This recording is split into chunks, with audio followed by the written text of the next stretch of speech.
So he mentions that the heart's vital importance to our self-understanding is no accident. He says that the heart is the last major organ to stop working. Interestingly, it's also the first to develop when you're born.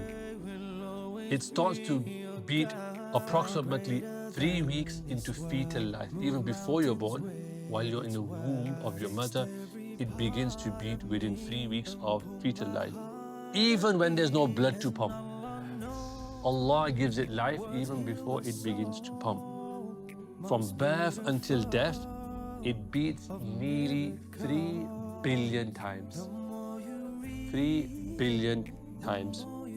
And it says here, each heartbeat, dudun, dudun, dudun, generates enough force to circulate blood through approximately 100,000 miles of vessel.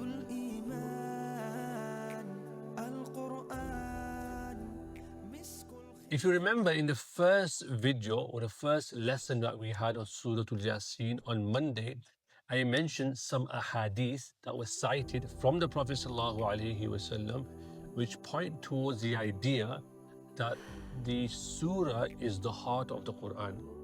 So I was in the gym last night, and while I was on the treadmill, an idea came to my mind that why don't I also explore the heart itself? So I'm not a heart surgeon. So I wanted to say, well, what does the Qur'an say? Surah Yā Sīn, as we will cover over the next weeks, inshallah ta'ala. But how can we also put that into conversation about what we know about the heart? So I contacted some of my friends who are heart surgeons or doctors, and I said, give me something to read, give me something to educate myself. So they mentioned some books. One of the books I ordered straight away, which arrived today, and I began reading the book already. So I found some interesting passages about the heart that will help us in the surah, inshallah ta'ala, because we want to connect everything together. We want to make it a really meaningful journey. So in this particular book, it mentions about the importance of the physical heart. We don't often think about how important our heart is to our body, to our survival even. So he mentions that the heart's vital importance to our self-understanding is no accident. He says that the heart is the last major organ to stop working. Interestingly, it's also the first to develop when you're born. It starts to beat approximately 3 weeks into fetal life. Even before you're born, while you're in the womb of your mother, it begins to beat within 3 weeks of fetal life. Even when there's no blood to pump, Allah gives it life even before it begins to pump. From birth until death, it beats nearly 3 billion times. 3 billion times. And it says here, each heartbeat, dudun, dudun, dudun, generates enough force to circulate blood through approximately 100,000 miles of vessels. You've probably seen the images when they just show the blood vessels. It's amazing. You should just look at the image of just a human body with just blood vessels. The amount of blood that passes through an average adult in a week in their heart could fill a backyard swimming pool in just 1 week. But the life that it sustains can be quickly taken away. When the heart stops, death is instantaneous. If life is a continuous struggle against this idea of the heart stopping, then the heartbeat is at the core of everything. The heartbeat is very, very important. It sends or pervades energy to our cells, and it stops us from dying. As long as the heart is beating, you're alive. More than anything, the heart wants to beat. This purpose of it just wanting to beat, beat, beat, is built into its very structure. Allah created it just to beat. And they did some interesting studies, and I'm going to share one with you, inshallah ta'ala. they did an experiment where they got heart cells and they grew them in a petri dish. You might remember this from school, the plastic dish that you might remember from your biology classes. And what they did was, when they grew them in this petri dish, they started to contract by themselves, just these cells from the heart. And they were seeking out other cells. This is just in a dish, by the way.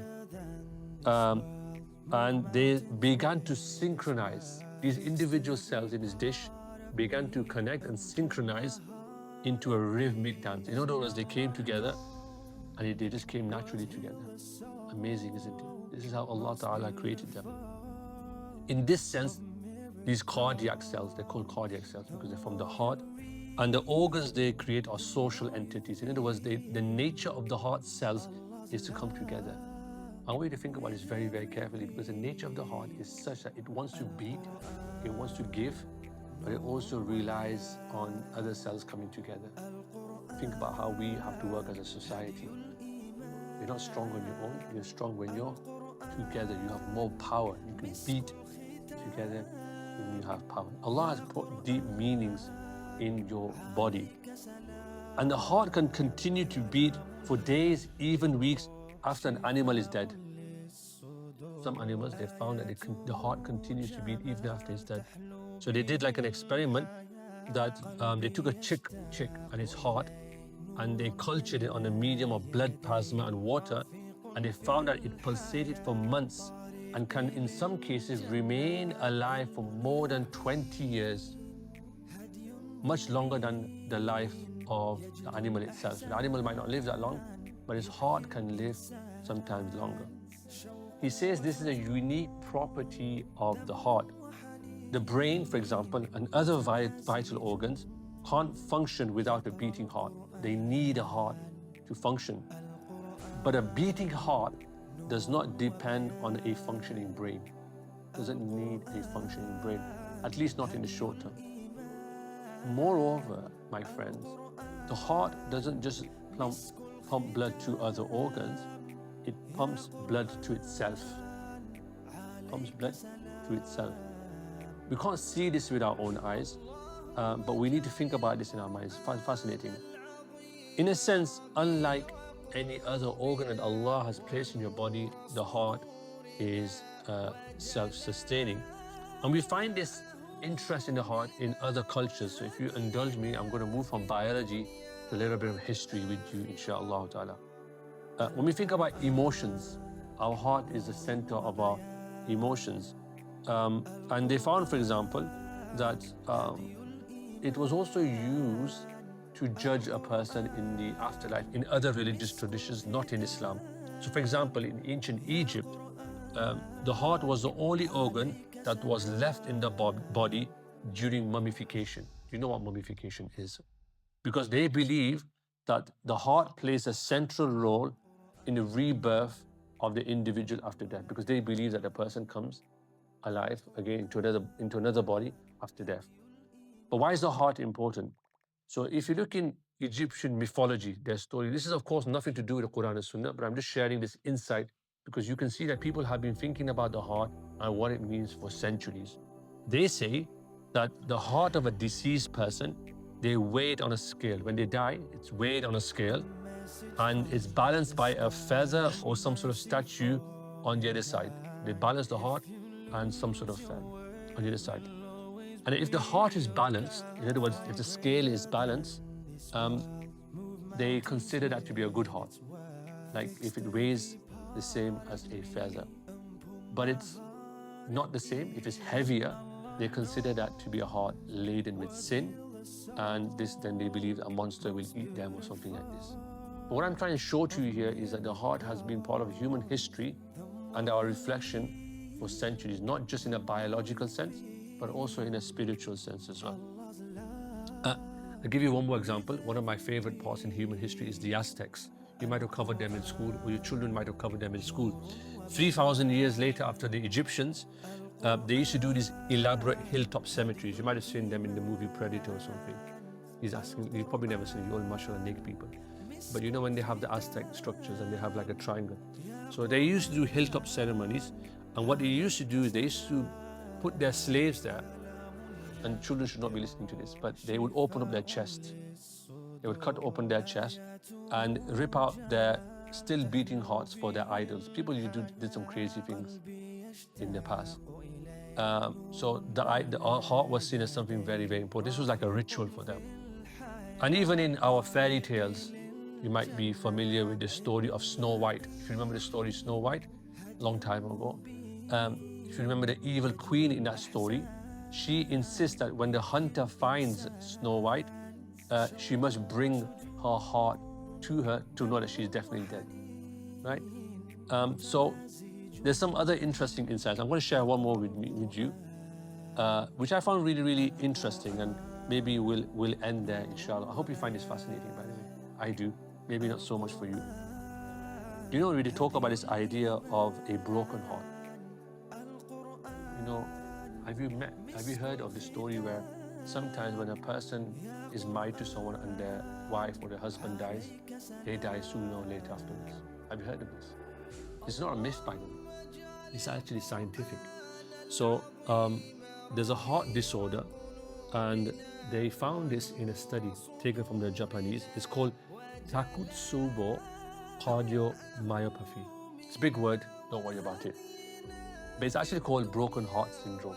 And they did studies on this, I'll share it with you, in which a person's heart acutely weakens in response to extreme grief or stress. You know, when you're under stress and grief, it's actually harmful for you, such as a romantic breakup or the death of a spouse.